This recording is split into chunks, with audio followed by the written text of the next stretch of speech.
salue tous dans le précieux nom de Jésus-Christ, notre Seigneur. Amen. Dieu vous bénisse. Il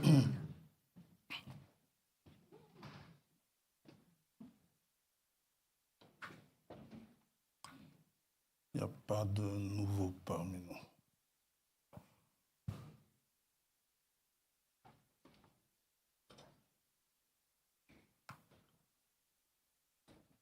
Il y a juste un Africain parmi nous, là, qui est un des pionniers de l'Assemblée, vous savez, avec sa maman en jaune, là.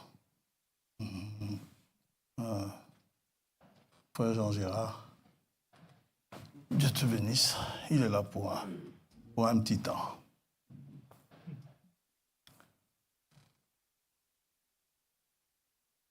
Bien. Hier, nous avons eu de beaux baptêmes. Ah, les voilà, les nouvelles sœurs. Dieu vous bénisse.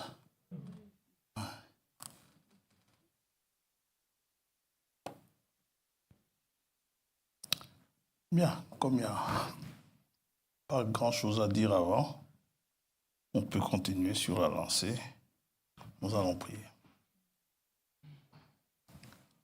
Père céleste, notre Seigneur et notre Dieu, nous te sommes reconnaissants ce matin pour le souffle de vie que tu nous donnes, pour tous les bienfaits dont tu nous as comblés, pour la protection que tu nous as assurée, pour les moyens que tu nous as donnés afin d'arriver en ce lieu, moyens physiques, la santé. Nous avons pu marcher, nous avons pu nous lever d'abord, nous avons pu marcher et nous sommes en ce lieu. Certainement pas pour y passer du temps, mais c'est pour y passer quelques moments autour de ta parole. Après t'avoir loué, après t'avoir adoré, après t'avoir parlé dans la prière. Maintenant, nous voulons t'écouter au travers de ta parole sur ce que tu as à nous annoncer, selon ce que tu auras voulu pour aujourd'hui. Soit pour nous préparer dans la venue du Seigneur, soit pour corriger notre marche, soit pour nous encourager, soit pour nous sermonner. Oh, c'est selon ta sagesse et ta volonté. Nous nous abandonnons entièrement à toi et nous nous attendons à ce que tu fasses toutes ces choses dedans de nous. Ce que tu as à corriger, corrige-le. Ce que tu as enlevé, enlève-le. Ce que tu as ajouté, que dans ta bonté, veux bien ajouter. Nous sommes à toi, Seigneur. Tu nous as rachetés, nous t'appartenons. Aussi, fais de nous ce que bon te semblera. Nous te demandons de bien vouloir nous pardonner nos péchés ce matin, de fortifier ceux qui sont affaiblis, de relever ceux qui sont chancelants ou qui sont tombés. Que tu sois avec eux et ceux qui n'ont pas pu venir, que tu les visites là où ils sont. Ceux qui sont en voyage, que tu les bénisses également, là-bas où ils sont. Que tu veilles sur tes enfants, comme tu l'as toujours fait, ainsi que David en rend témoignage. Nous te demandons tout cela, te demandant de bien vouloir répandre l'atmosphère du Saint-Esprit au milieu de nous. Au nom de Jésus-Christ, notre Seigneur, t'avons prié. Amen. Amen.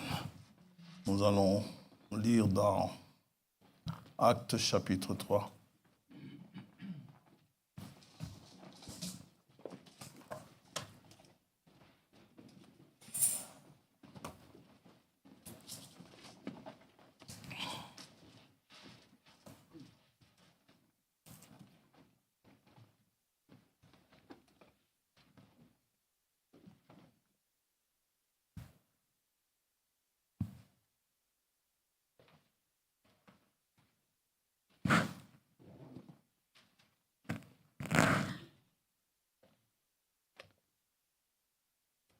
À partir du verset 19.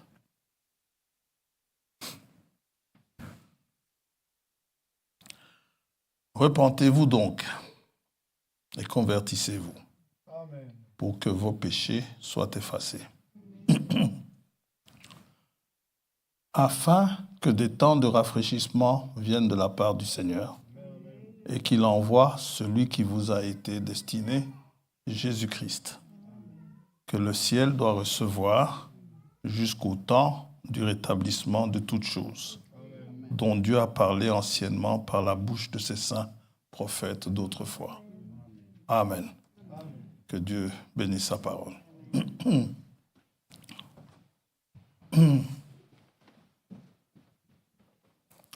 Nous comprenons par là que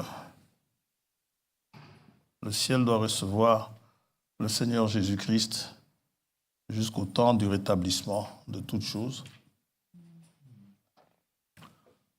Les toutes choses, ce sont les toutes choses dont on parlait anciennement, dont Dieu lui-même a parlé anciennement par la bouche de ses prophètes, de ses saints prophètes d'autrefois. Ça va? Ce n'est pas n'importe quelle toute chose. Ce sont des choses dont ont parlé les prophètes. Et cela doit être rétabli. Ça va? Tant que ce n'est pas rétabli, le Seigneur reste au ciel. Ça va? Il reste au ciel jusqu'au temps du rétablissement de toutes choses. Ça va? C'est ce que nous dit le Saint-Esprit au travers de Pierre. Et ce rétablissement de toutes choses, nous en parlions. C'est ce que Élie est censé faire avant que le Fils de l'homme, donc, ne vienne dans son règne. N'est-ce pas? Dans Matthieu 16, 28,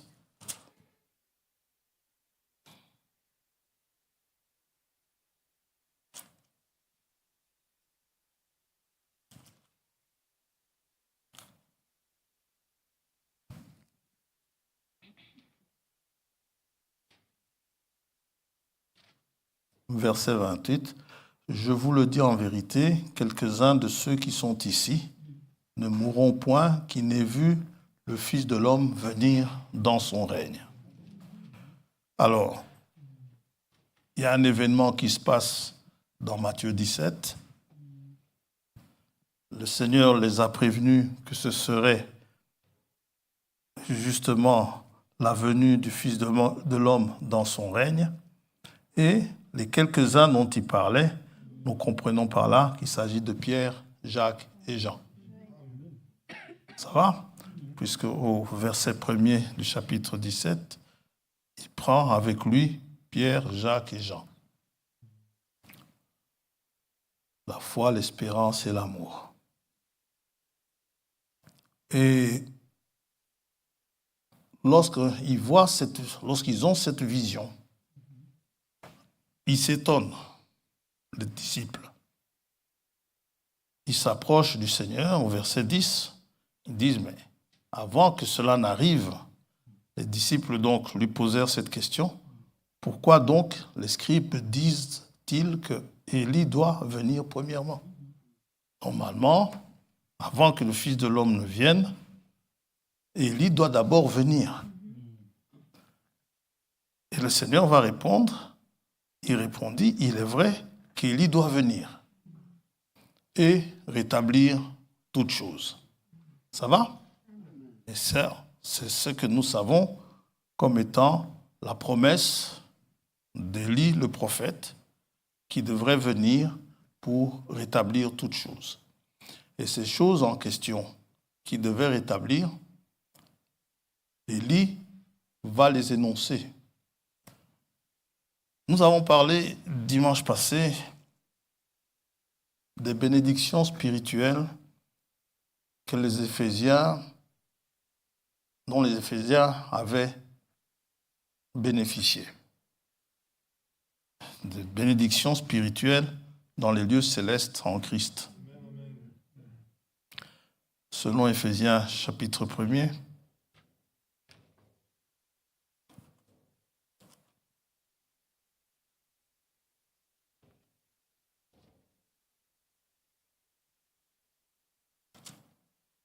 nous sommes dans la venue du Seigneur, dans le temps de la venue du Seigneur. Et nous voulons savoir ce qui doit se passer avant pour que nous ne soyons pas surpris. Amen. Béni soit, verset 3, pardon. D'abord, on peut commencer au verset 2. Que la grâce et la paix vous soient données de la part de Dieu notre Père et du Seigneur Jésus-Christ. Amen. Cette grâce et cette paix sont quasiment souhaitées à tous les chrétiens à chaque début d'épître. La grâce et la paix. Verset 3. Béni soit le Dieu et Père de notre Seigneur Jésus-Christ, qui nous a bénis de toute bénédiction spirituelle dans les lieux célestes en Christ. La grâce et la paix qui sont souhaitées, la grâce, on en a besoin, parce que c'est la grâce qui nous fait échapper à la sanction du péché, n'est-ce pas? Le salaire du péché, c'est la mort. Sans la grâce de Dieu, nous sommes tous morts. La paix, nous en avons parlé. La paix, autant que cela dépend de nous, soyons en paix. Évitons, n'est-ce pas, d'être en conflit avec Dieu. Évitons d'être en conflit les uns avec les autres. Évitons ces choses. N'oublions jamais que la sortie de l'Égypte du peuple d'Israël a été retardée à cause de 2 frères qui se battaient. Et je l'ai souvent dit, le prophète de cet âge dit, peut-être même que l'enlèvement aurait pu avoir lieu depuis longtemps. Mais Dieu a dû retarder parce qu'il y a beaucoup de chrétiens qui ne sont pas prêts. Quand Moïse est allé voir ses frères là-bas en Égypte, Dieu était prêt. Moïse avait 40 ans, il était en âge d'être utilisé par Dieu pour la mission pour laquelle il est né. Dieu était prêt. C'est Israël qui n'était pas prêt. Pour l'enlèvement, certainement que Dieu est prêt. Est-ce que nous sommes prêts? Ça, c'est un cantique qui pose la question, es-tu prêt? Bientôt, le Seigneur va venir, es-tu prêt?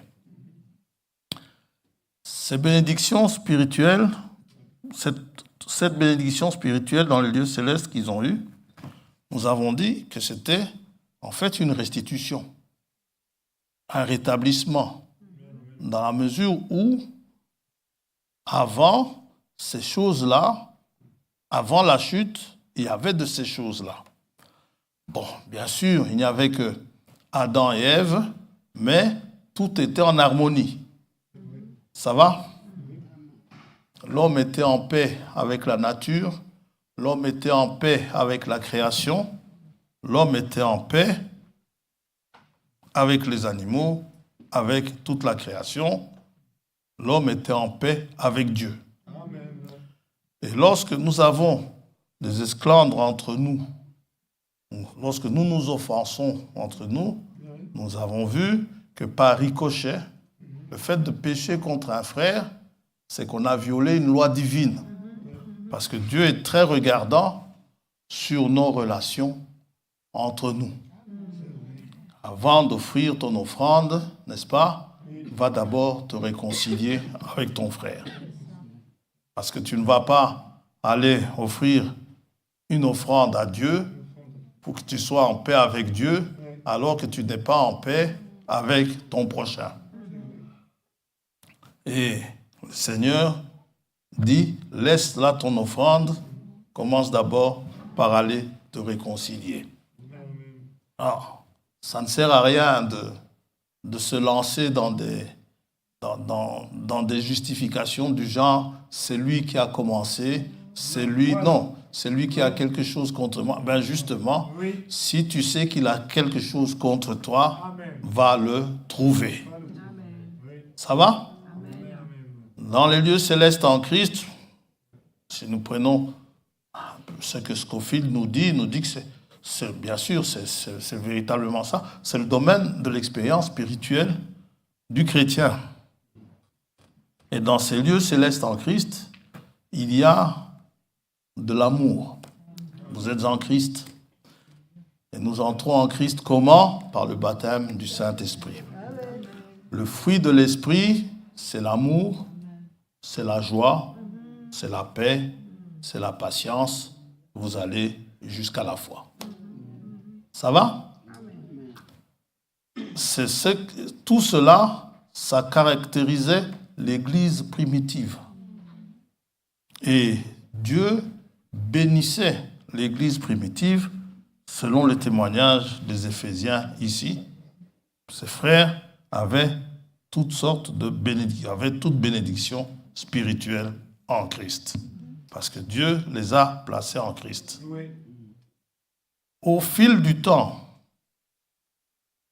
pour ce qui est de l'Église, au fil du temps, l'Église a perdu ces choses. L'Église a perdu l'amour, perdu la joie, perdu la paix. Et nous avons vu, le Seigneur lui-même, il dit, quand on lui pose la question, quand viendra la fin, quand est-ce qu'il ne restera plus pierre sur pierre, il va donner toute une explication. Et il va dire, il arrivera un moment où l'iniquité va s'accroître. L'iniquité, c'est le péché fait exprès. L'iniquité va s'accroître. Ça aura pour conséquence le refroidissement de l'amour d'un plus grand nombre. Ça va? L'iniquité de David lui a fait perdre sa joie. Ça va?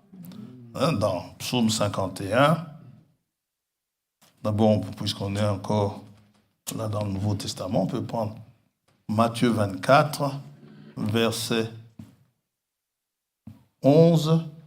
Plusieurs faux prophètes s'élèveront et ils séduiront beaucoup de gens. Il y a de la séduction. Verset 12. Et parce que l'iniquité se sera accrue, l'amour du plus grand nombre se refroidira. Mais celui qui persévérera jusqu'à la fin sera sauvé. C'est un combat. C'est au travers de difficultés. Parce que celui qui vaincra, la victoire, elle se mérite. On ne va pas vous mettre dans un tuyau et puis vous pousser jusqu'au bout, et puis vous sortez, vous dites « j'ai vaincu ». La victoire, c'est après une bataille, après un combat sérieux. Et l'adversaire est de taille. David, lui, son iniquité lui a fait perdre sa joie de salut. Dieu lui avait fait comprendre combien il était son bien-aimé, combien il était un homme selon son cœur, et certainement, cela lui donnait beaucoup de joie. Il faut voir les hymnes de David à la louange de Dieu, n'est-ce pas? David avait beaucoup de joie. D'ailleurs, il le dit, quand on me dit « allons à la maison de l'Éternel », je suis dans la joie. Dans le psaume 51, quelque chose s'est passé avant. Et il chante ce psaume lorsque Nathan, le prophète, vint à lui après que David fut allé vers Bathsheba. Au verset 4, il prie « Lave-moi complètement de mon iniquité ». Ça veut dire que ce qu'il a fait, il savait très bien que c'était mauvais. David le savait très bien. « Lave-moi complètement de mon iniquité et purifie-moi de mon péché. Car je reconnais mes transgressions et mon péché est constamment devant moi. » C'est une situation difficile. Au verset 7, donne ceci un peu comme justification. Voici, je suis né dans l'iniquité et ma mère m'a conçu dans le péché. Je peux lire tout le psaume, mais au verset 14, crie à Dieu, il dit, rends-moi la joie de ton salut. Il avait perdu et qu'un esprit de bonne volonté me soutienne. Donc, cette bénédiction-là, vous savez, il y a Pierre, non, c'est Paul qui dit aux Thessaloniciens, avancez-vous toujours joyeux. Dieu veut que nous ayons de la joie. Quelqu'un ne doit pas venir à l'assemblée tout le temps dans la tristesse, tirant la tête. Vous ne pouvez pas parler de Jésus-Christ en étant tout le temps dans la tristesse. Cléopas et son ami, sur le chemin, ils étaient tristes. Le Seigneur, pourtant, il parlait de la parole. Cette parole qui doit vous réjouir les cœurs, n'est-ce pas? Alors, le Seigneur, on les entend parler, ils parlent de la parole, mais ils sont tristes. Alors, finalement, de quoi parlez-vous pour que vous soyez si triste en marchant? T'as pas entendu ce qui est arrivé? Oui, mais ça, j'ai entendu, je le sais. Oui, mais et vous n'avez pas entendu qu'il est ressuscité? Il est ressuscité. Vous devriez être dans la joie.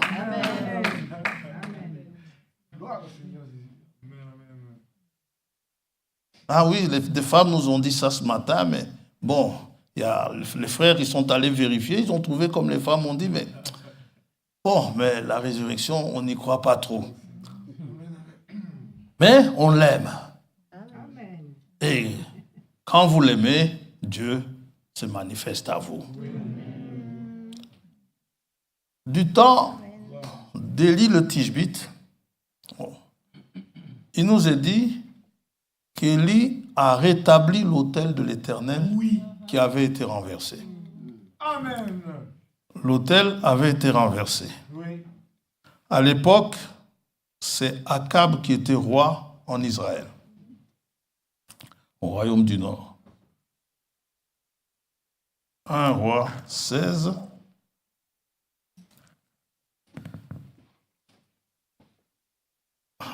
Quand on nous dit que l'autel de l'Éternel avait été renversé, et Élie devait rétablir cela.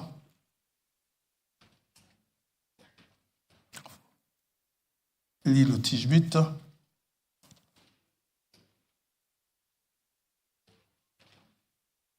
Comment est-ce que ça a été renversé? On peut lire dans 1 Roi 16, verset 30. Akab, fils d'Omri, fit ce qui est mal aux yeux de l'Éternel, plus que tous ceux qui avaient été avant lui. Or, déjà, son père Omri, c'était déjà infameux. Mais lui, il a fait encore pire que son père.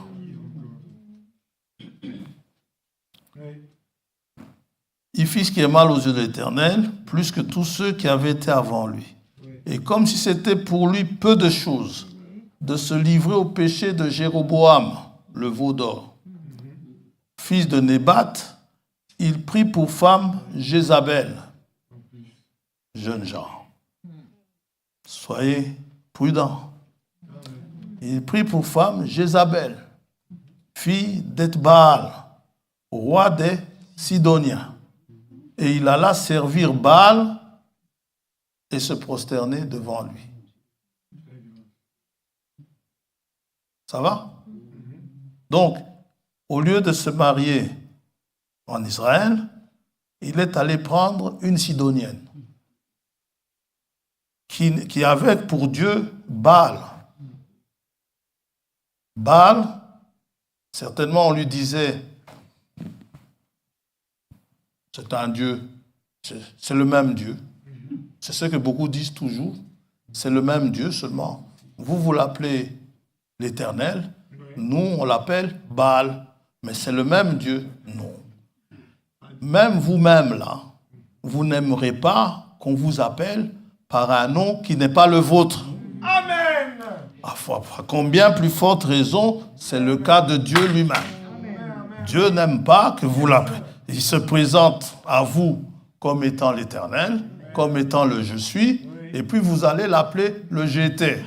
Ou bien vous allez l'appeler à Allah. Gloire Non, à Dieu. Dieu n'aime pas ça. Appelez-le par son nom. Alléluia. Amen. Ne commencez pas à dire que c'est le même Dieu. Ce n'est pas le même Dieu.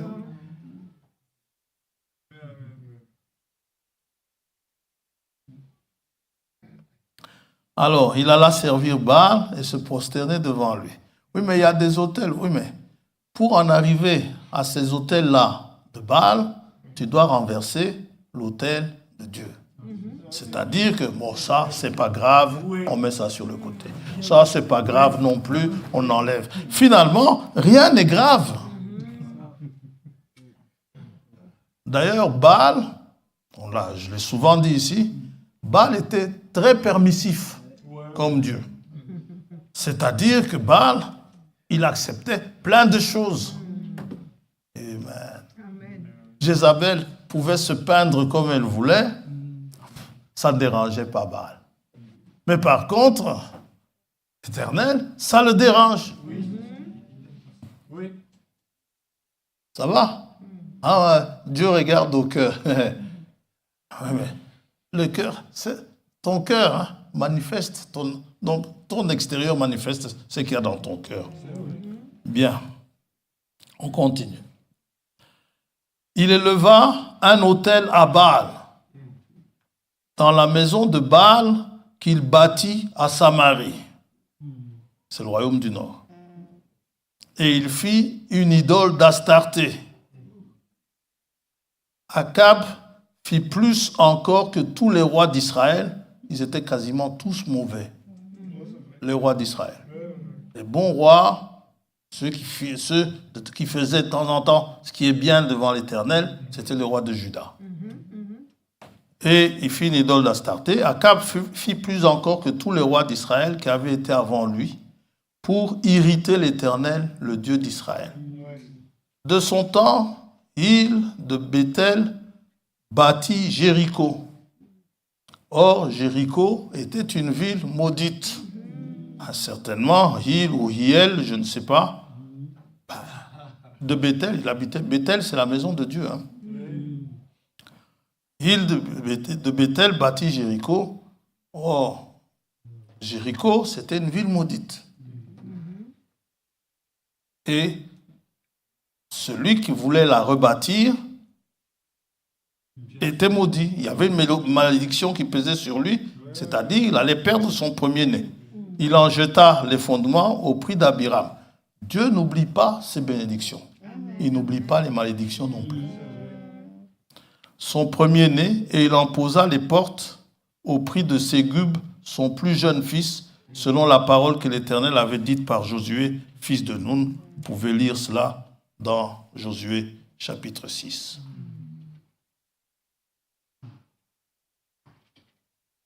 Ça, si je parle d'Élie le Tishbite, parce qu'il y a une question de rétablissement. De rétablissement, ça veut dire ramener la chose à son état d'origine. C'est une restauration, telle que cela était. Et finalement, nous constatons que du temps d'Élie, l'autel de Dieu, tel que Dieu avait demandé que l'autel soit bâti, cet autel avait été renversé. Il va y avoir des conséquences. Et nous allons y entrer.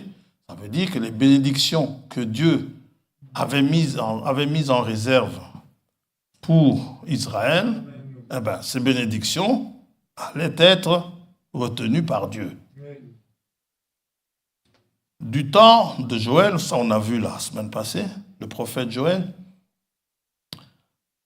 on ne sait pas trop sous quel roi Joël était, parce que ce n'est pas dit souvent on dit Akab, on joint Élie, Akab, du temps d'Akab, et ainsi de suite. Joël, on ne sait pas trop, ce qui fait le situer, on ne sait pas trop. Il y a comment dirais-je, il y a des supputations, mais bon, ça c'est pas important. Israël avait aussi subi, ça on a vu la semaine passée, avait subi des choses, n'est-ce pas?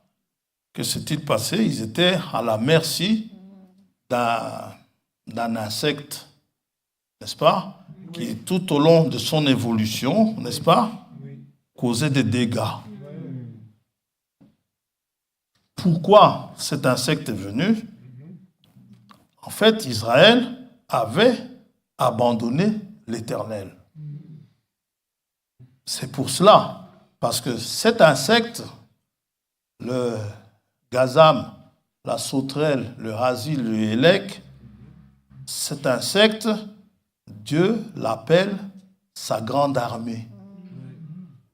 Joël, on va d'abord commencer par Joël, chapitre 1er. Joël, c'est après Osée, Osée, c'est après Daniel. Daniel, c'est après Ézéchiel.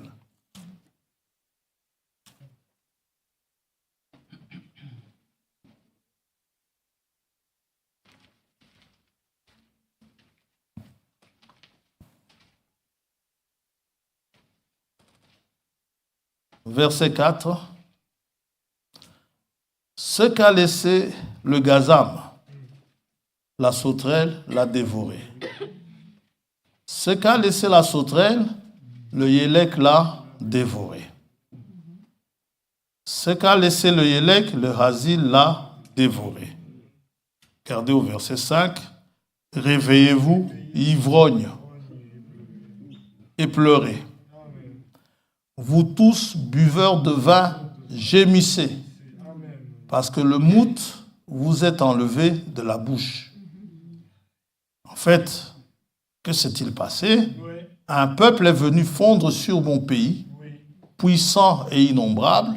Les sauterelles, quand elles viennent, elles sont souvent innombrables.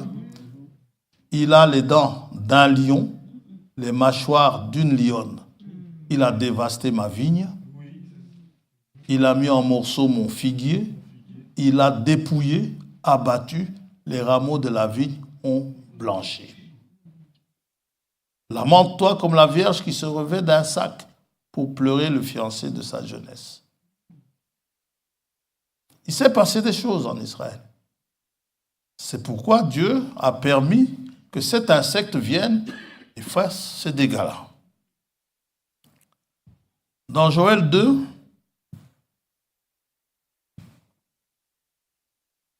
pour autant qu'Israël se repente, Dieu est prêt à restituer ce que le gazam, la sauterelle, le hélec et le hasil ont mangé. Il est prêt à restituer cela. Mais il faut une repentance. Amen. Toujours, il faut cette repentance. Amen. Verset 12.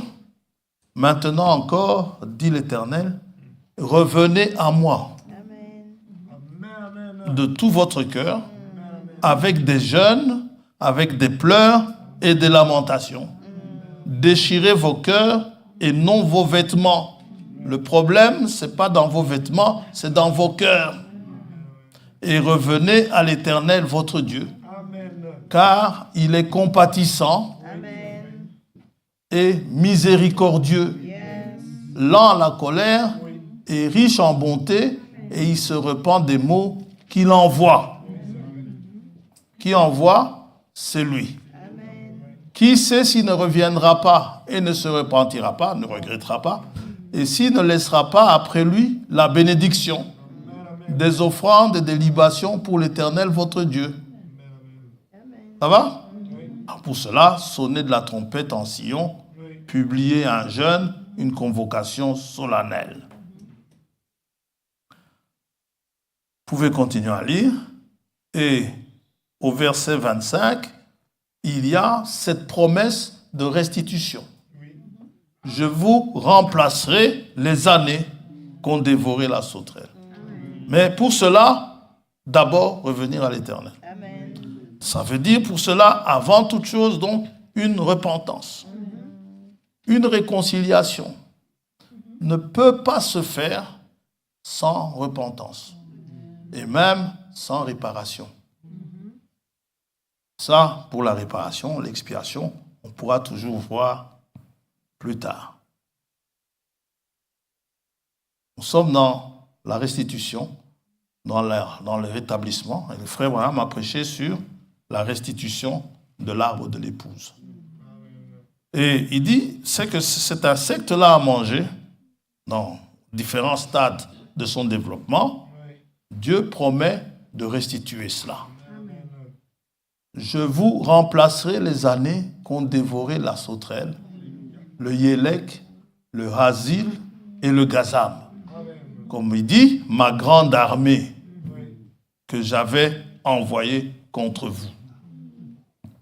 Vous mangerez et vous vous rassasierez et vous célébrerez le nom de l'Éternel votre Dieu qui aura fait pour vous des prodiges.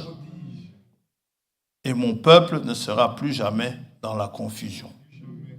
Au verset 28, il y a la promesse de la Pentecôte. Après cela, je répandrai mon esprit sur toute chair. Vos fils et vos filles prophétiseront, vos vieillards auront des songes et vos jeunes gens des visions. Même sur les serviteurs et sur les servantes, dans ces jours-là, je répandrai mon esprit. Vous savez, vous pouvez être serviteur, vous pouvez être esclave. Dieu donne le Saint-Esprit à qui il veut. Amen. Quand vous lisez l'épître de Paul à Philémon, vous allez voir, il y a un esclave là, que Paul, un protégé de Paul, n'est-ce pas? On peut aller, hein? Dieu donne le Saint-Esprit à qui il veut, à ceux qui le lui demandent, à ceux qui obéissent.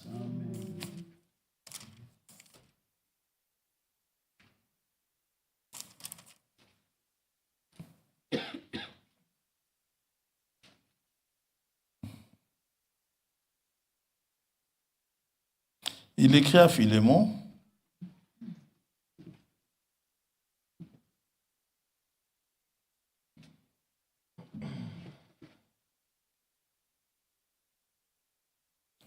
au verset 10. Je te prie, il dit à Philémon, je te prie pour mon enfant, que j'ai engendré étant dans les chaînes, Onésime. Donc, il recommande Onésime à Philémon, qui autrefois t'a été inutile, mais qui maintenant est utile, et à toi et à moi, je te le renvoie, lui, une partie de moi-même. Donc, c'est moi-même. J'aurais désiré le retenir auprès de moi pour qu'il me serve à ta place pendant que je suis dans les chaînes pour l'évangile. Toutefois, je n'ai rien voulu faire sans ton avis afin que ton bienfait ne soit pas comme forcé, mais qu'il soit volontaire. Il va le recommander. Donc, peut-être a-t-il été séparé de toi pour un temps afin que tu le retrouves pour l'éternité, non plus comme un esclave. Ça va? Mais comme supérieur à un esclave, comme un frère. Amen. Bien-aimé, de moi particulièrement, et de toi à plus forte raison, soit dans la chair, soit dans le Seigneur. Donc, la promesse de la Pentecôte, elle est réelle et elle est destinée à tout le monde. Ça va? Oui. Repentez-vous et soyez baptisés au nom du Seigneur Jésus-Christ. Amen. Alors, c'est que le gazam, le yélek, le gazam, la sauterelle ont mangé, tout cela. Dans l'Église, ces choses se sont produites. L'Église primitive était un exemple d'amour. Les disciples du Seigneur, c'était des gens qui s'aimaient les uns les autres. Un exemple de joie, un exemple de communion. Ils mettaient tout en commun. Ils étaient toujours tous ensemble. Et ça marchait comme un seul corps, bien coordonné. Et puis, au fil du temps, par l'introduction de faux prophètes, de faux conducteurs, les hommes sont venus faisant fi du Saint-Esprit. Ils ont commencé à vouloir faire des programmes pour faire avancer l'Église. L'Église, le programme pour faire avancer l'Église, Dieu seul fait le programme. On n'est pas là pour aider Dieu dans cela. C'est Dieu qui nous aide. Nous n'avons pas à faire des programmes pour qu'il y ait plus de membres, faisons ceci. Non. Faites-le si Dieu vous demande de le faire. Si Dieu ne vous le demande pas, ne le faites pas. Ça va? Alors, ces choses se sont produites et le frère nous explique. La première chose que ce ver a mangé, c'est le fruit. Il a enlevé l'amour, il a enlevé la joie, il a enlevé la paix, il a enlevé toutes ces choses là-dedans. Ça va? Quand il a mangé tout le fruit, il s'est attaqué aux feuilles. Les feuilles typifiant la communion. Communion divine, la communion fraternelle. Où vous êtes tous ensemble, étant tous d'accord, étant unis, vous êtes unis comme union commune, une union commune, n'est-ce pas, où vous êtes ensemble. Quand il a mangé toutes les feuilles, il n'y a plus de fruits. Il mange toutes les feuilles, il n'y a plus de feuilles, il s'attaque à l'écorce. L'écorce étant une couverture, comme il dit, étant la religion. La religion est une couverture. Ça va? Amen. Quand il n'y a plus d'écorce, il s'attaque à la sève carrément, qui est la vie, n'est-ce pas? La vie de l'arbre. Mais tout cela, alors que c'est arrivé à l'église, donc il n'y a plus, les églises sont devenues formalistes, juste des réunions, des rituels qu'on essaye de conduire. Il n'y a plus rien de vivant. L'église, ça doit être un corps vivant. Et Dieu n'a que faire de louanges des gens qui sont morts. Parce que Ézéchias dit, c'est Ézéchias qui dit dans Isaïe, il dit, c'est le vivant qui te loue. Amen. C'est le séjour des morts, ne loue pas le Seigneur. Non. Et Jésus dit aux pharisiens, n'est-ce pas, que Dieu est un Dieu des vivants, pas un Dieu des morts. Il est le Dieu d'Abraham, d'Isaac et de Jacob. Amen. Ça veut dire ce que ça veut dire. Alors, les églises étant devenues cela, n'est-ce pas? C'est qu'il y a, les églises étant devenues cela, l'église en tout cas, Dieu nous promet, n'est-ce pas, de rétablir cela. Amen. De ramener l'église d'aujourd'hui, n'est-ce pas, à l'état de l'église primitive. À l'état de l'église originelle. C'est-à-dire avec de véritables cantiques de Sion, avec de véritables signes de la présence de Dieu, une église vivante, avec une véritable adoration, parce que Dieu cherche les vrais adorateurs, avec tout cela, n'est-ce pas? Donc, Dieu promet cela. C'est ça le message. Le message que nous avons reçu aujourd'hui, c'est un message de rétablissement pour pouvoir nous ramener, n'est-ce pas, à la foi originelle des apôtres. Cette foi vivante qu'ils avaient, n'est-ce pas? La foi vivante dans une parole vivante. Non pas une foi morte, sans œuvre. On dit je crois, mais on ne voit pas les œuvres de la foi. Frère dit les œuvres manifestes, n'est-ce pas, sont l'expression de la foi que vous avez.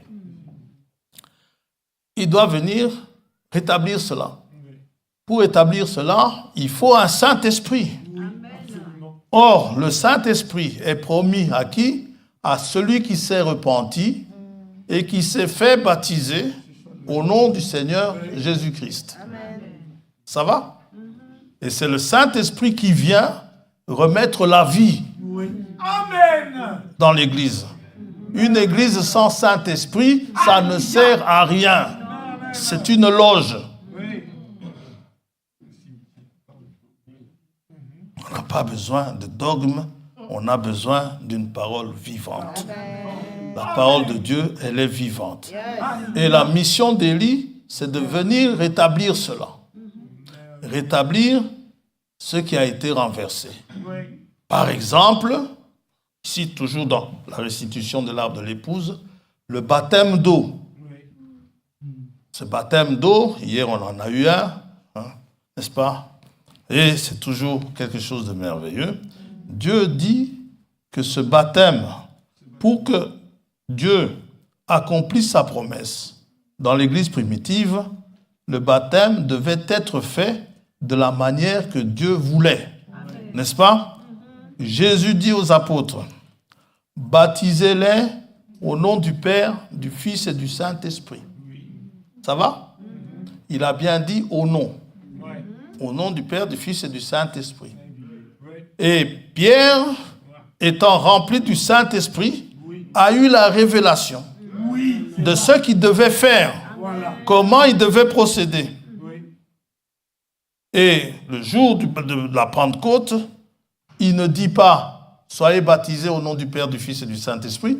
Il dit directement « Soyez baptisés au nom du Seigneur Jésus-Christ ».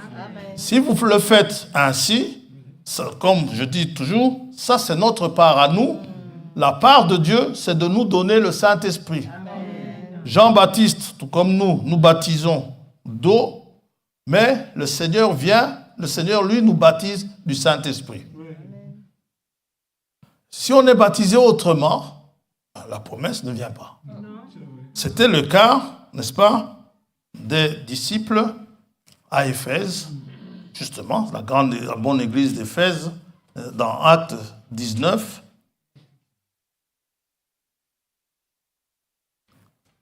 Ils ont trouvé de bons croyants. Certainement, ils chantaient des cantiques de Sion. Certainement, ils utilisaient sur les ailes de la foi, n'est-ce pas? Ils utilisaient les mêmes recueils de cantiques que les autres, en lisant les psaumes, n'est-ce pas? La parole, eh bien, Paul se dit, la promesse de Dieu doit s'accomplir ici. Alors, Paul leur pose la question, acte 19. Pendant qu'Apollos était à Corinthe, Paul, après avoir parcouru les hautes provinces de l'Asie, arriva à Éphèse. Ayant rencontré quelques disciples, il leur dit, « Je vous vois si zélés là. Avez-vous reçu le Saint-Esprit quand vous avez cru ?» Ils lui répondirent, « Quoi ça? Le Saint-Esprit. » Écoute, frère, nous n'avons pas même entendu dire qu'il y ait un Saint-Esprit. On nous a juste parlé de parler en langue, mais qu'il y ait un Saint-Esprit, ça on ne nous a jamais dit. Il dit, de quel baptême avez-vous donc été baptisé? Il répondit, mais un baptême sérieux, du baptême de Jean. De Jean, celui-là même qui a baptisé le Seigneur. C'est ce baptême-là que nous avons reçu. Eh bien, alors Paul dit, Jean a baptisé du baptême de repentance, disant au peuple de croire en celui qui venait après lui, c'est-à-dire en Jésus. C'est-à-dire, il y a Jésus qui arrive, vous repentez, Jean vous appelle, et Jean prêche pour le recevoir, repentez-vous. Et vous acceptez de vous repentir. Et bien, c'est ça que vous manifestiez en vous faisant baptiser par Jean-Baptiste. Que quand Jésus vient, donc à ce moment-là, quand il vous a baptisé, que vous vous repentiez pour recevoir le Seigneur Jésus-Christ, quand le Seigneur est venu, ceux qui avaient été baptisés par Jean ont cru en lui sans difficulté. Sans difficulté. Quand Pierre passe, il lui dit, toi, Simon, fils comment il dit encore ça? Jean chapitre 1er. Retenez ça.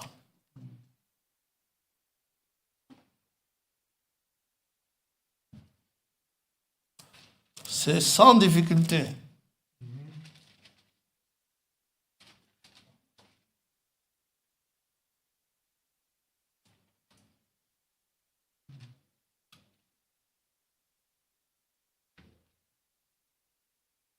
On peut prendre au verset 35. Le lendemain, Jean était encore là avec 2 de ses disciples, Jean-Baptiste. Et ayant regardé Jésus qui passait, il dit, voilà l'agneau de Dieu. Les 2 disciples l'entendirent prononcer ces paroles et ils suivirent Jésus. Ça n'a pas été difficile pour eux. Parce qu'ils ont fait la chose qu'il fallait faire pour recevoir le Seigneur quand il allait venir. Jésus se retourna et voyant qu'ils le suivaient, il leur dit, que cherchez-vous? Ils lui répondirent, Rabbi, ce qui signifie maître, où demeures-tu? Venez, leur dit-il, et voyez. Ils allèrent et ils virent où il demeurait et ils restèrent auprès de lui ce jour-là. C'était environ la 10e heure. André, frère de Simon-Pierre, était l'un de ceux qui avaient entendu les paroles de Jean et qui avaient suivi Jésus. Ce fut lui qui rencontra le premier son frère Simon. Et il lui dit, nous avons trouvé le Messie qui signifie Christ. Et il le conduisit vers Jésus. Jésus l'ayant regardé dit, tu es Simon, fils de Jonas. Tu seras appelé Céphas, ce qui signifie Pierre. Le lendemain, Jésus voulut se rendre en Galilée et il rencontra Philippe. Il lui dit, suis-moi. Et Philippe de Bethsaïda, de la ville d'André et de Pierre, dont était de Bethsaïda. Et Philippe va le suivre. Philippe va voir Nathanaël. Ils se sont fait peut-être baptiser ensemble. Nathanaël n'a pas eu difficile non plus à suivre. Et donc, ils ont eu le baptême correct pour ce temps-là, pour recevoir Jésus-Christ. Mais maintenant, le temps de le recevoir était passé. Maintenant, c'est le temps de recevoir le Saint-Esprit. Vous l'avez reçu, c'est bien. Maintenant, il y a un Saint-Esprit qui vient. Acte 19, donc, verset 4, Paul dit aux frères d'Éphèse, Jean a baptisé du baptême de repentance, disant au peuple de croire en celui qui venait après lui, c'est-à-dire en Jésus. Amen. Lorsque Paul leur eut imposé les mains, Amen. Le Saint-Esprit vint sur eux et ils parlaient en langue et prophétisaient. Vous voyez, Dieu tient sa promesse. Amen. Si la repentance est correcte, Amen. Le baptême est correct, il n'y a pas de problème, la promesse de Dieu doit s'accomplir. Amen. Acte 22.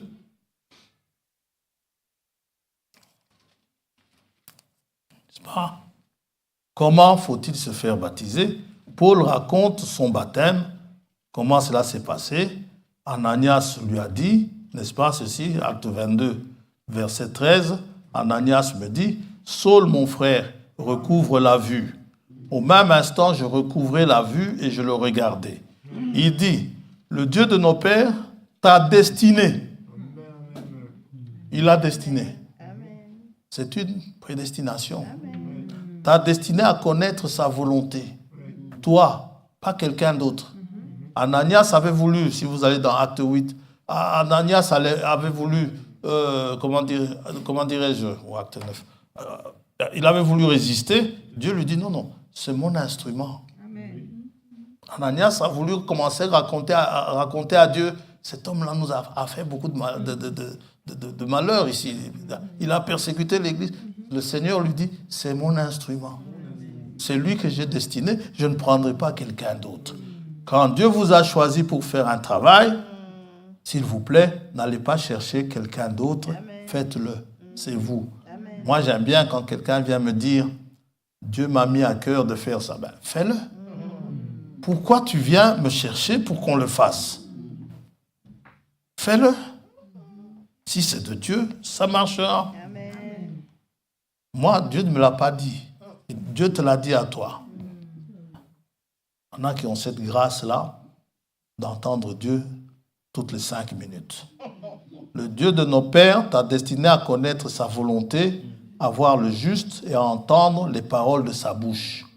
Car tu lui serviras de témoin auprès de tous les hommes des choses que tu as vues et entendues. Et maintenant, pourquoi tardes-tu? Lève-toi, sois baptisé et lavé de tes péchés en invoquant le nom du Seigneur. Amen. Il faut se faire baptiser en invoquant le nom du Seigneur. Amen. Ça va? C'est comme ça. Alors, une fois qu'on est baptisé de la bonne manière, il s'ensuit donc le don du Saint-Esprit.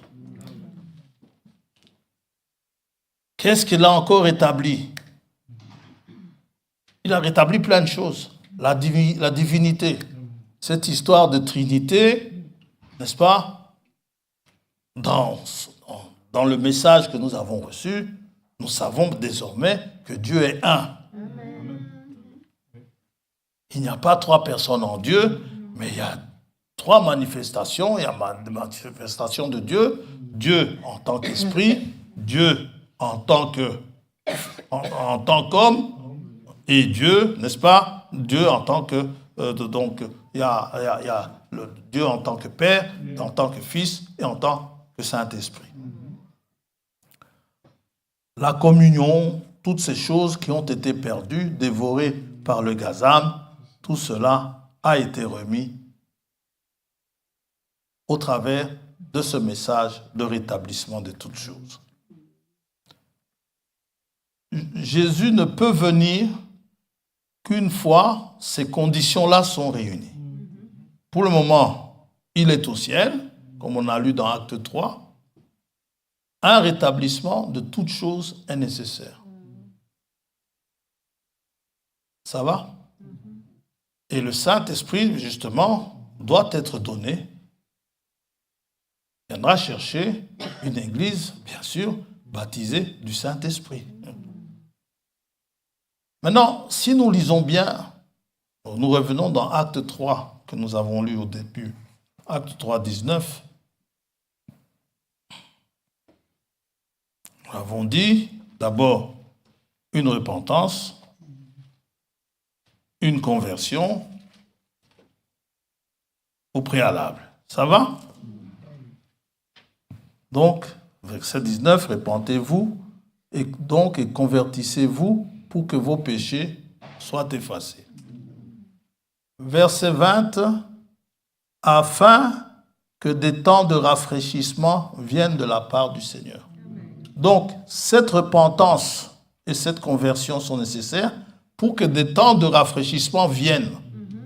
Ces temps de rafraîchissement ne peuvent venir que par le Seigneur, que de la part du Seigneur.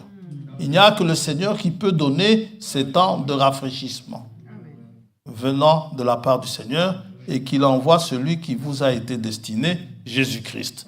Donc, avant qu'il nous envoie celui qui nous est destiné, Jésus-Christ, il nous faut des temps de rafraîchissement. Ça va?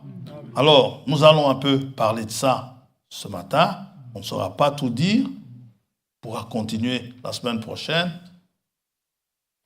Fabrice, des temps de rafraîchissement venant de la part du Seigneur.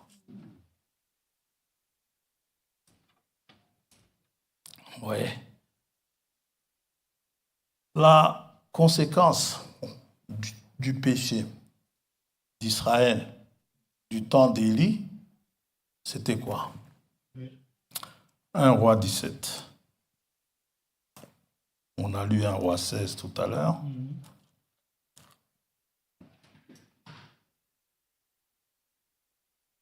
Pourquoi est-ce que nous avons besoin d'être rafraîchis? Il y a un problème.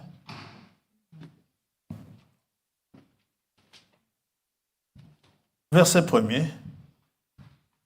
Élie le Tishbite, l'un des habitants de Galade, dit à Akab, « L'Éternel est vivant, le Dieu d'Israël, dont je suis le serviteur.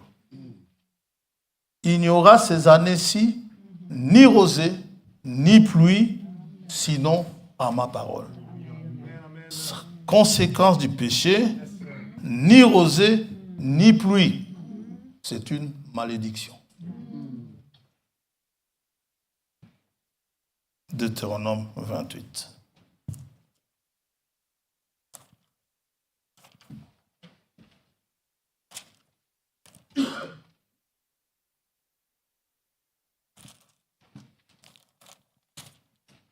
Deutéronome 28, verset 15.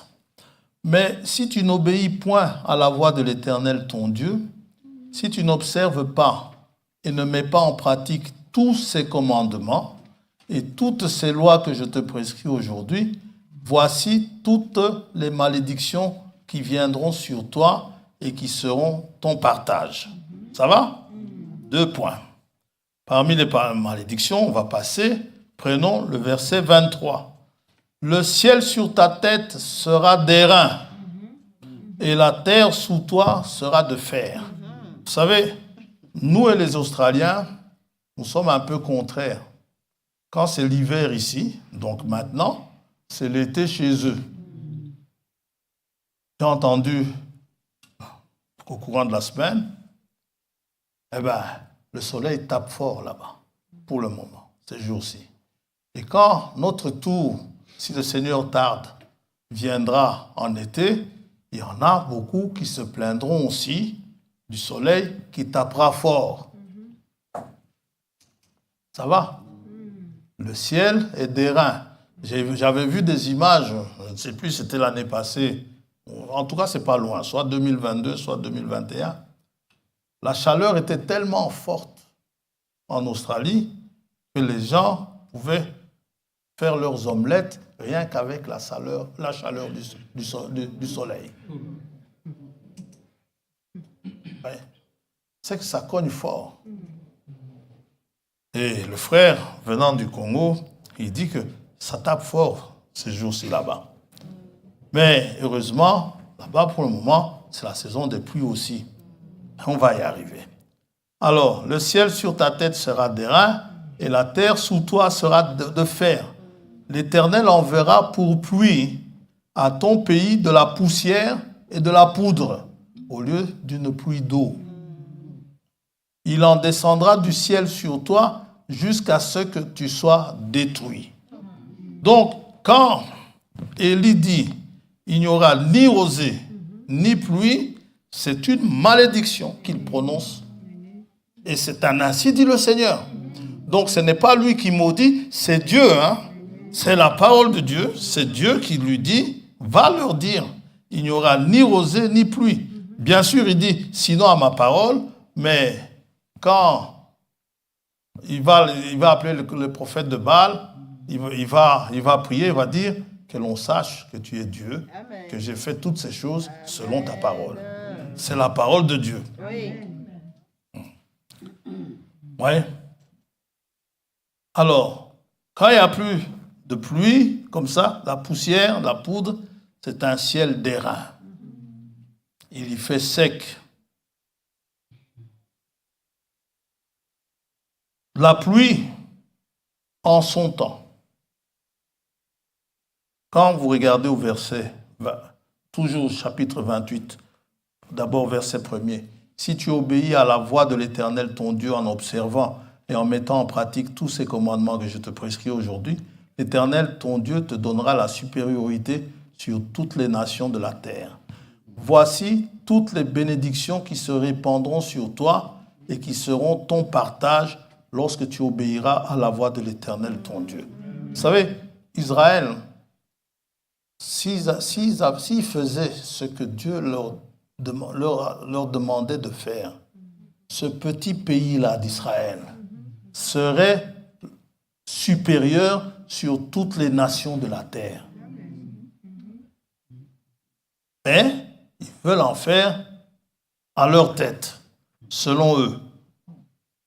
Au verset 12, voici la bénédiction donc, au verset 12, l'Éternel t'ouvrira son bon trésor, le ciel, pour envoyer à ton pays la pluie en son temps. Et pour bénir tout le travail de tes mains, tu prêteras à beaucoup de nations et tu n'emprunteras point. Il t'amène à ça. Vous n'avez pas besoin d'aller chercher des antimissiles chez les Américains. David disait, l'Éternel est mon bouclier. Amen.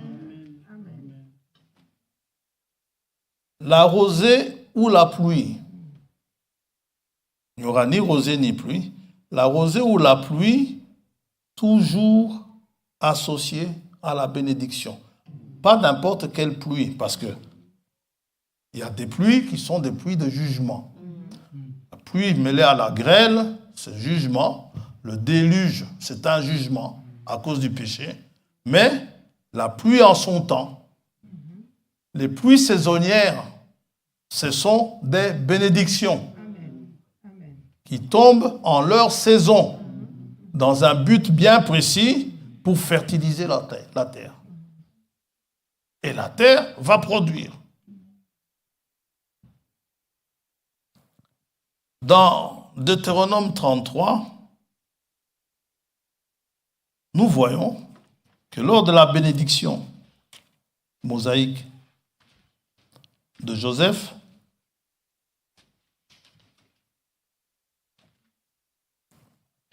au verset 13, Joseph, donc Ephraïm et Manassé, sur Joseph, il dit, son pays recevra de l'Éternel en signe de bénédiction le meilleur don du ciel, la rosée. Les meilleures eaux qui sont en bas, les meilleurs fruits du soleil, les meilleurs fruits de chaque mois, les meilleurs produits des antiques montagnes, et ainsi de suite. Bien sûr, vous savez que Ephraïm, n'est-ce pas, a eu la bénédiction du premier-né. D'ailleurs, puisqu'on parle de premier-né, c'est la première, la rosée en tout cas, c'est la première des bénédictions des premiers-nés.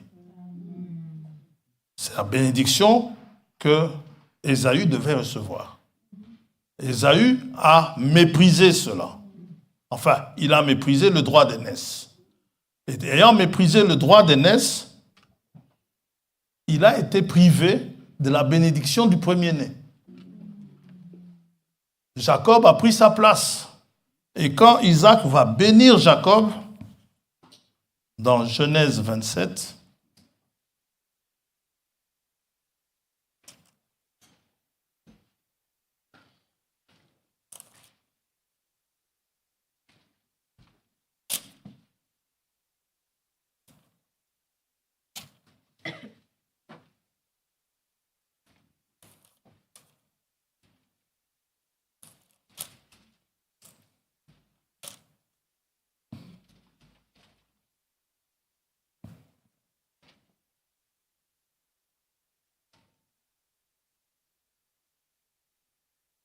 verset 27, Jacob s'approcha d'Isaac et le baisa. Isaac sentit l'odeur de ses vêtements, puis le bénit et dit, voici, l'odeur de mon fils est comme l'odeur d'un champ que l'Éternel a béni. Bénédiction. Que Dieu te donne de la rosée du ciel et de la graisse de la terre, du blé et du vin en abondance. La toute première bénédiction prononcée, c'est la rosée. Ça signifie que si vous en êtes privé, vous êtes privé de bénédiction. Quand vous chantez « Fraîche rosée, descendez sur nous tous », c'est vous demandez des bénédictions. Amen. Que des peuples te soient soumis et que des nations se prosternent devant toi. Sois le maître de tes frères et que les fils de ta mère se prosternent devant toi. Maudit soit quiconque te maudira et béni soit quiconque te bénira. Amen. Amen. Amen. Isaac avait fini de bénir Jacob et Jacob avait à peine quitté son père Isaac qu'Ésaü, son frère, revint de la chasse. C'est peut-être de là que vient l'expression « qui va à la chasse perd sa place ». Je ne sais pas.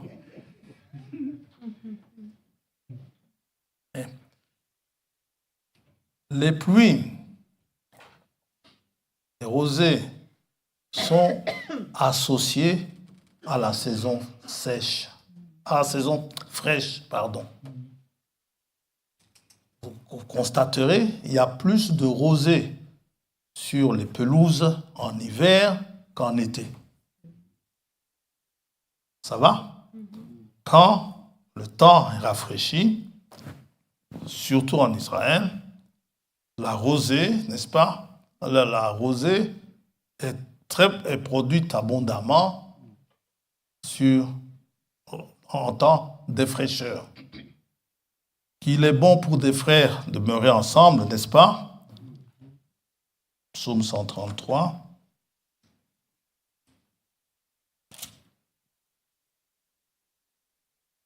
Voici, oh, qu'il est agréable, qu'il est doux pour des frères de demeurer ensemble.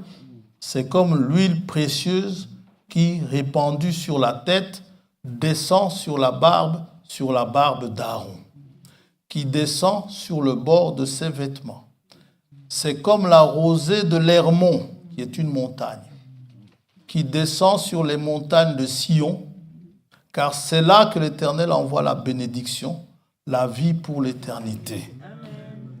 Nous savons tous qu'il fait plus froid sur les hauteurs qu'en bas. Ça va? Que dans les vallées. Ici, hier, toute la journée, il n'a pas arrêté de pleuvoir, n'est-ce pas? Enfin, il y a eu beaucoup de pluie hier, mais sur les hauteurs, en Belgique, là-bas dans les Ardennes, sur les Hautes-Fagnes, c'était de la neige. Il est tombé 6 à 7 cm de neige. Parce qu'il fait plus froid sur les hauteurs. Alors, ces pluies associées aux saisons fraîches, n'est-ce pas? La pluie, nous le savons, lorsqu'il fait chaud en été, lorsque nous plaignons de la chaleur, de la canicule, lorsqu'il fait chaud, la canicule, c'est quand il fait chaud, plus de 30 degrés, plus de 5 jours d'affilée, ici en Belgique. Alors, ils appellent ça la canicule. Quand ça arrive ainsi, tout le monde aspire à la pluie. Pourquoi? Parce que la pluie rafraîchit l'atmosphère.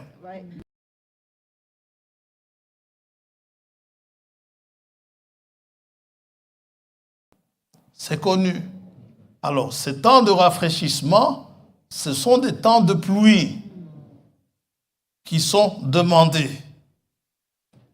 Et la saison fraîche, je crois, c'est dans les cantiques. Hein. Il y en a il y a le chantre qui dit ceci, cantique des cantiques. Comme on lit rarement là-bas. Et comme aujourd'hui le temps est au texto, les gens n'écrivent plus beaucoup de lettres, ce qui fait qu'ils ne regardent plus beaucoup les cantiques des cantiques. Alors, chapitre 2,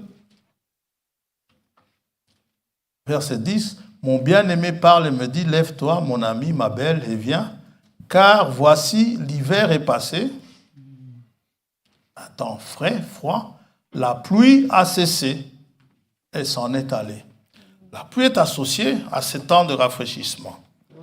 La pluie et la rosée, en fait, c'est une pluie fine, ou alors c'est la condensation de l'air, n'est-ce pas? La condensation de l'air sur les feuilles qui font que ça devienne de l'eau. Mais il y a aussi cette rosée qui vient du ciel, n'est-ce pas?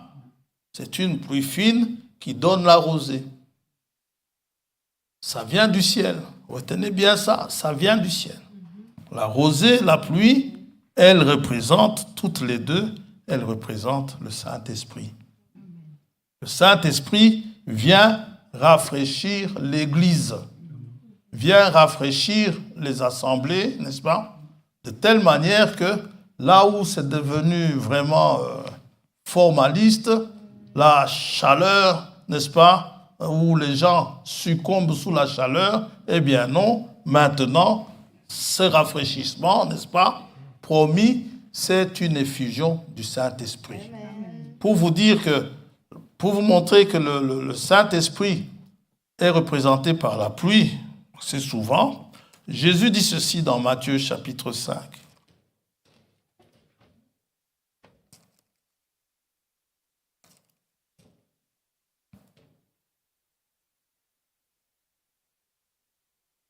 Verset 44. Mais moi je vous dis, aimez vos ennemis, bénissez ceux qui vous maudissent, faites du bien à ceux qui vous haïssent et priez pour ceux qui vous maltraitent et qui vous persécutent, afin que vous soyez fils de votre Père qui est dans les cieux. Car il fait lever son soleil sur les méchants et sur les bons, et il fait pleuvoir sur les justes et sur les injustes. Ah non, Frère Branham dit ceci. C'est le même Saint-Esprit qui tombe sur le juste et sur l'hypocrite. C'est le même Saint-Esprit qui fait prophétiser le juste et l'injuste. C'est le même Saint-Esprit. Car lorsque la pluie tombe, alors que la plante commençait à sécher, à faner sous la chaleur, la pluie tombe, la plante se redresse, toutes les plantes et les mauvaises herbes et les bonnes herbes se lèvent et crient gloire à Dieu. Et c'est comme cela dans une assemblée. Dans l'assemblée, le Saint-Esprit peut tomber et l'hypocrite et le véritable croyant vont tous les deux crier gloire à Dieu. Amen. Et ils vont tous les deux se réjouir de ça. Amen. Ce qui fait que même un hypocrite peut se tenir ici. Ça peut être moi, ça peut être quelqu'un d'autre qui se tient ici. Le Saint-Esprit, le véritable Saint-Esprit, tant que vous êtes les enfants de Dieu, le véritable Saint-Esprit va descendre et vous apporter la bonne pluie, la bonne parole. Vous aurez la bonne parole, pas pour l'hypocrite, mais pour vous qui êtes ses enfants. Parce que Dieu prend soin de ses enfants. Alors, vous ne reconnaissez pas le bon prédicateur par sa façon de prêcher, parce qu'il prêche bien. Jésus a dit, surtout, ne regardez pas à ça. Qu'est-ce qu'il faut regarder? Regardez les fruits. Amen. Matthieu 7.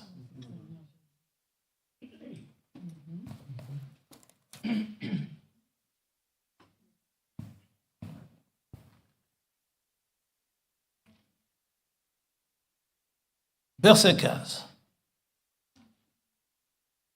Gardez-vous des faux prophètes. Ils viennent à vous en vêtements de brebis, mais au-dedans, ce sont des loups ravisseurs. Vous les reconnaîtrez à leurs fruits.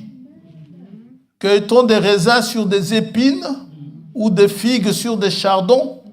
Tout bon arbre porte de bons fruits. Mais le mauvais arbre porte de mauvais fruits. Un bon arbre ne peut porter de mauvais fruits ou un mauvais arbre porter de bons fruits. Tout arbre qui ne porte pas de bons fruits est coupé et jeté au feu.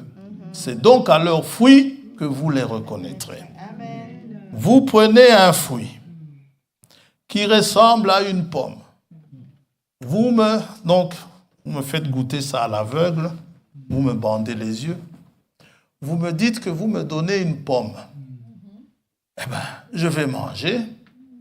Si ça n'a pas le goût de la pomme, je vous dirai, ce n'est pas une pomme. Ou alors, même pas à l'aveugle, vous m'entendez une qui ressemble à une pomme. Je vais chez l'épicier du coin, je m'achète des pommes. Ah, elles ont belle apparence. Je rentre avec, quand je mange, à peine je mords dedans, je la recrache. Je ne retournerai plus chez l'épicier. Chez cet épicier-là. Ces fruits sont mauvais. Ça va? Et une bonne pomme doit avoir les qualités d'une pomme.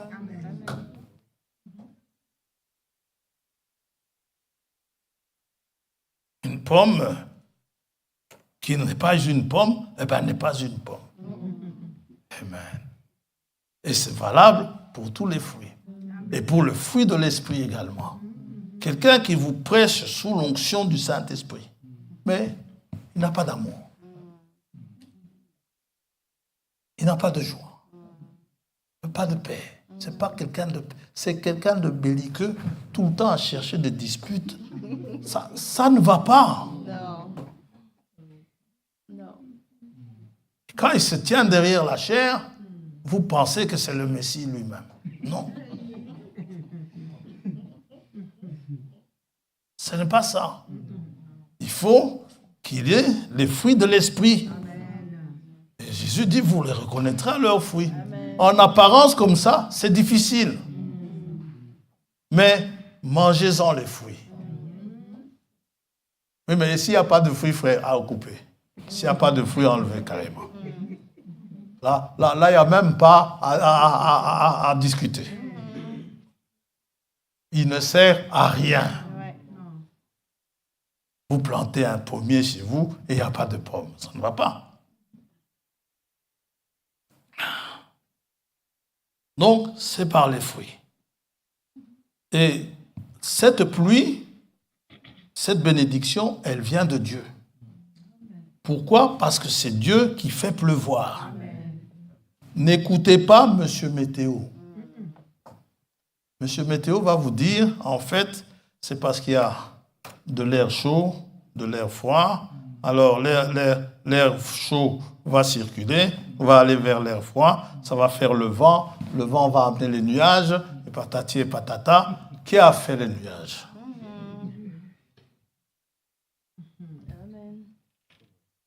Qui a fait le vent? Les vents écoutent Jésus-Christ. Ils lui obéissent. Quand il se tient debout sur la barque, il dit, vent, calme-toi. Il n'a pas besoin de crier. Nous, on a besoin de crier. Quand on a un don, là, dans la prière, on veut exercer le don, on commence à hurler, « Hé, vent !» Non, lui, il parle calmement. Amen. Vent, calme-toi. Et le vent lui obéit. Les disciples se regardent, mais quel est cet homme de Jésus à qui obéissent même les vents? Ça, c'est dans le naturel.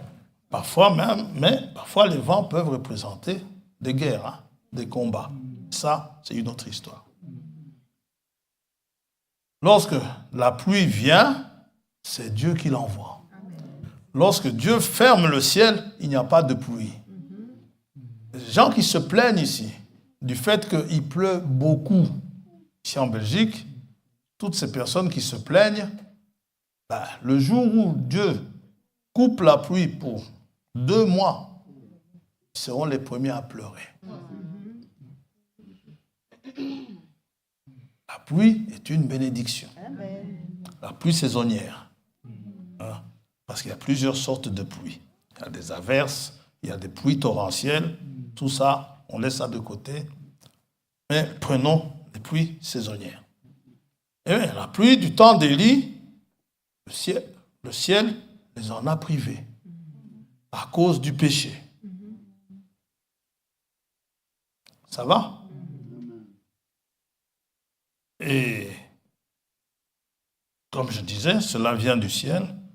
Dans Jérémie 14, on va terminer bientôt. Dans Jérémie 14,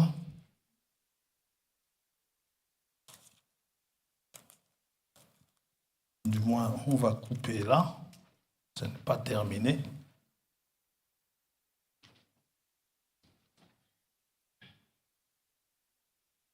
Versets 21 et 22. Verset 20. Éternel, nous reconnaissons notre méchanceté, l'iniquité de nos pères, car nous avons péché contre toi.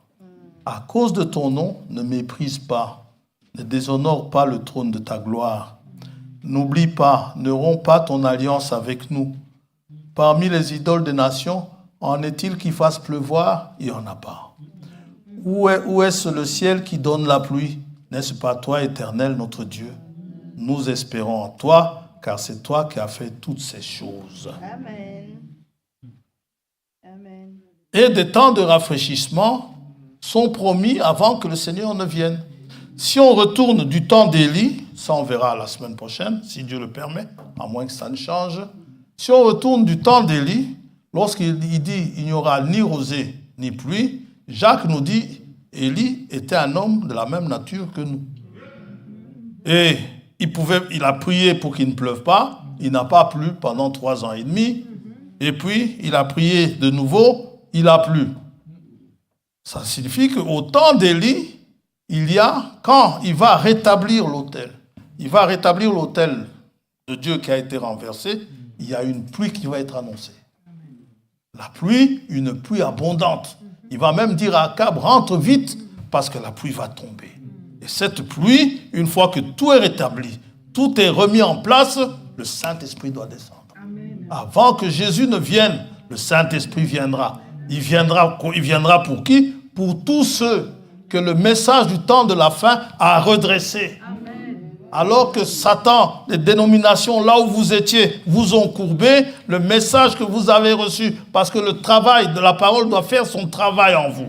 La parole doit faire ce dont pourquoi elle est envoyée. Si vous êtes un menteur, la parole sort là-bas, que vous ne mentiez plus. Si vous êtes un voleur, la parole sort là-bas, que vous ne voliez plus. Parce que vous êtes repenti de toutes ces choses.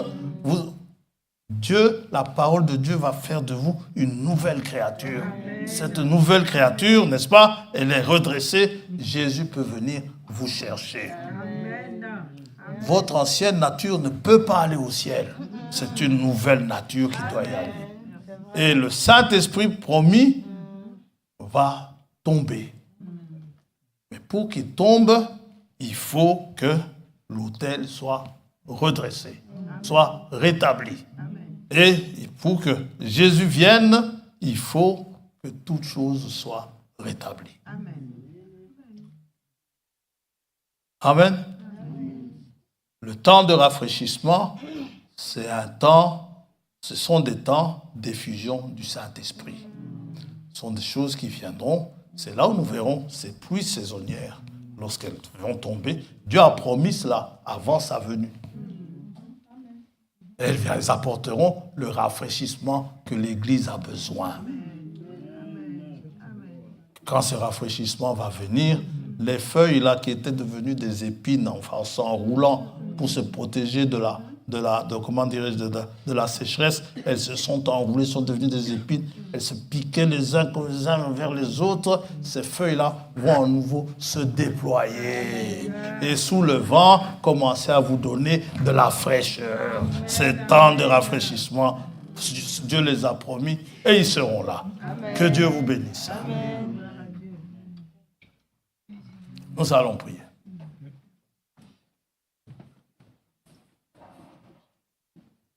Cette promesse, elle est destinée à toute personne. Toute personne qui aspire à cela. Amen. Il lui suffit de se laisser conduire par la parole que le Seigneur a envoyée. Et il nous a envoyé justement une parole qui nous prépare à être enlevés. C'est ça le but. Ces églises sèches, mortes, qui sont là en tant que rituel, n'est-ce pas? Où finalement même la parole est abandonnée au profit du social. On n'est pas là pour prêcher le social.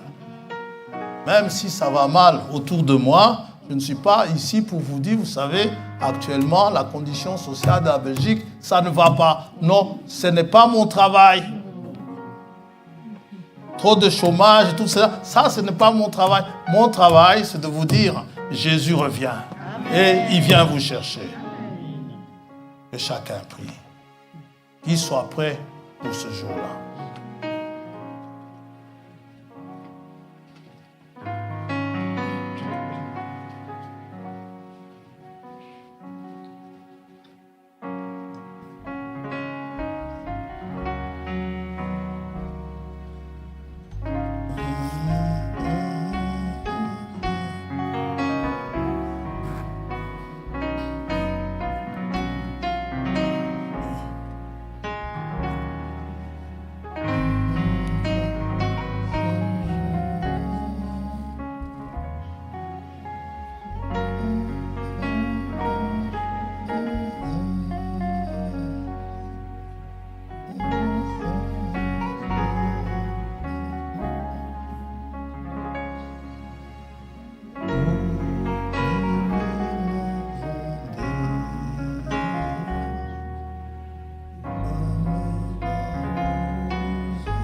à ça.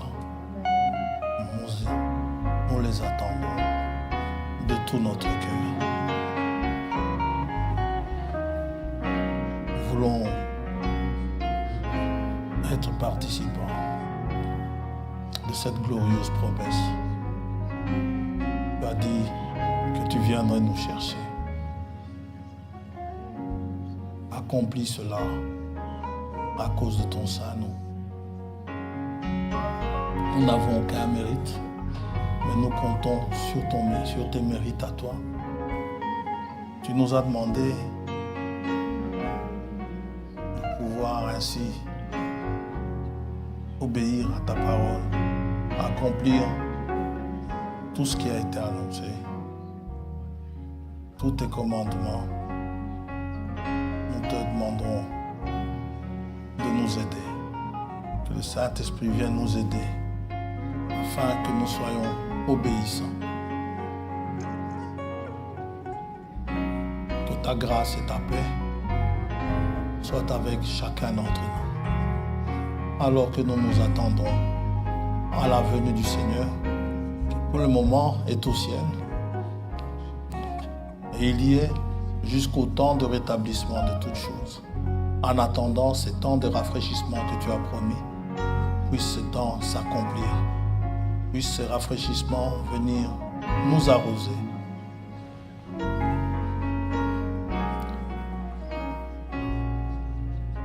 Selon ta promesse. Béni sois-tu. Merci encore pour ce jour. Merci pour ce moment que nous avons passé ensemble. Merci pour la pluie que tu as promise, ainsi que la rosée. Du temps d'Élie, tu avais accompli cela. Toi qui ne changes pas, tu referas la même chose en notre temps.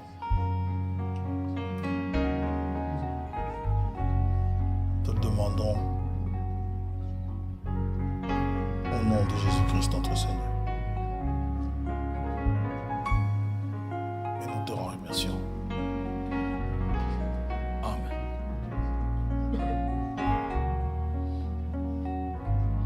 Tu donnes à chacun.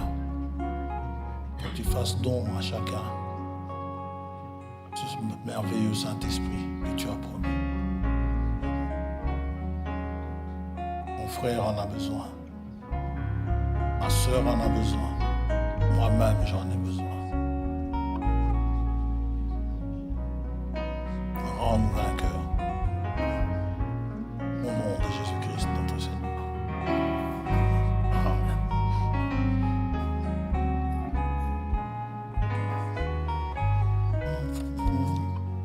Dieu vous bénisse.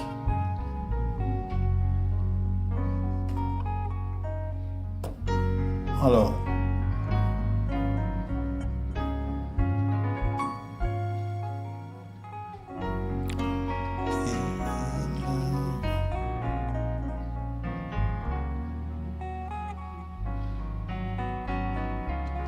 vendredi, il y a réunion de prière.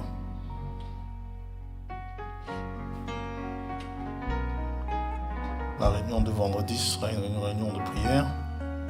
Et le lendemain, samedi, réunion des jeunes. À 14h. Ici. Venez à l'heure parce que le samedi, il y a la chorale qui se réunit aussi.